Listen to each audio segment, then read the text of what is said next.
మునుగోడు ప్రజలకు అవమానం జరిగినట్టే. అవునా?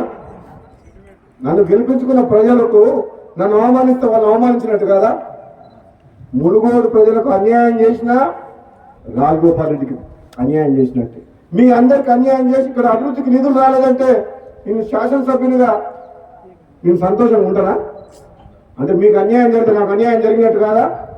అందుకనే ఎప్పుడంట నాకు అన్యాయం జరిగినా పర్వాలేదు, కానీ మునుగోడు ప్రజలకు అన్యాయం చేయొద్దని గతంలో చెప్పిన ప్రభుత్వానికి ఇప్పుడు కూడా చెప్తున్నా.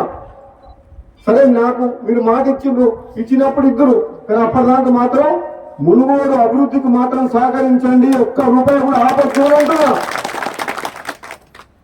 ఇస్తామన్న మాట ఆలస్యమైంది, సమీకరణలు కుదరలేదని అంటున్నారు. ఎందుకు కుదురుతారో సమీకరణలు? మనసు ఉంటే మార్గం ఉంటుంది. ఎవరు పుల్ల పెడుతూ రాకుండా ఎందుకు కుదురుతారో సమీకరణలు? నీకు నన్ను పార్టీలో తీసుకున్నప్పుడు కదా మీ ఇద్దరు అడదంగా ఉన్నాను కదా, తెలుసుగా. మన పార్లమెంట్ ఎన్నికలప్పుడు రెండోసారి ప్రామిస్ చేసి మాట ఇచ్చినప్పుడు కదా మీ ఇద్దరు అడదంగా. అంటే అది ఎట్లుందంటే ఒడ్డు దాటినాక ఓడమల్లయ, ఒడ్డు దాటినాక బోడమల్లయ అన్నట్టుంది. ఇప్పుడు సమీకరణలు కుదురుతలేవని మన బట్టి విక్రమార్క గారు అంటున్నారు. ఏం కుదురుతలేవు? 9 మంది ఎమ్మెల్యేలు ఉన్న ఖమ్మం జిల్లాలో 3 మంత్రులు ఉన్నారు. ఎంతమంది ఉన్నారు? 11 మంది ఎమ్మెల్యేలు ఉన్నా నల్గొండకు 3 ఉన్నారు. తప్ప మహబూబ్ నగర్కు ముఖ్యమంత్రి ఇచ్చినాం కదా మనం. రేవంత్ రెడ్డికి ముఖ్యమంత్రి ఇచ్చినప్పుడు ఇద్దరు తప్పేంది?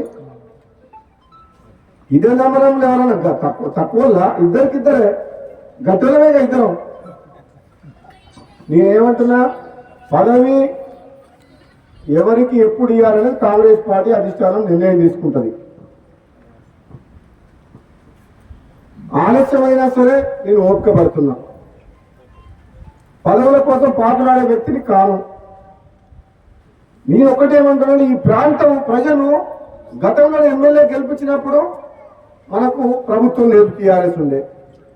ఇప్పుడు ఎమ్మెల్యే గెలిపించారు, మన ప్రభుత్వం ఉంది. కనీసం ఇప్పుడు ఈ ప్రాంతానికి అన్యాయం చేయొద్దు. ఈ మునుగోడు నియోజకవర్గంలో అన్ని రంగాలు అభివృద్ధి చేయాలి. నిజంగా నేను పార్లమెంట్ సభ్యునిగా పనిచేసిన 7 నియోజకవర్గాల్లో, ఎమ్మెల్సీగా పనిచేసిన నల్గొండ జిల్లా మొత్తానికి.